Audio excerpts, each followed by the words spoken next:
ሄሎ ዌልካም ውድ ተማሪዎች እንዴት ናችሁ? እንኳን ወደ ጂነስ ሚዲያ በሰላም መጣችሁ እያልኩኝ ለዛሬ ደግሞ እንግዲህ በባለፈው ካቆምንበት እንቀጥላለን ማለት ነው። በባለፈው እንዴት እናጥና የሚለውን ጀምሬላችሁ ነበር። ለዛሬ ደግሞ እዛው ካቆምንበት እንቀጥላለን ማለት ነው።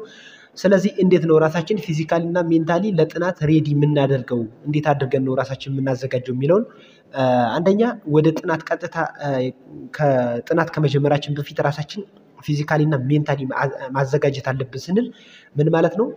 ወደ ጥናት ከመሄዳችን በፊት ትንሽ እረፍት ማድረግ፣ የተወሰነ ደቂቃ 15 ደቂቃ ሊሆን ይችላል 10 ደቂቃ እረፍት ማድረግ ማለት ነው። እረፍት መውሰድ እንዲሁ ስናስበው የነበረውን ጉዳይ ወይም ደግሞ ስናንሰላስለው የነበረውን ጉዳይ በተቻለ መጠን ማስወገድና ትኩረታችን ወደ ጥናታችን እንዲሆን ማድረግ፣ ከራሳችን ጋር ወይም ደግሞ ሜንተናችን አቴንሽናችን መመለስ ማለት ነው።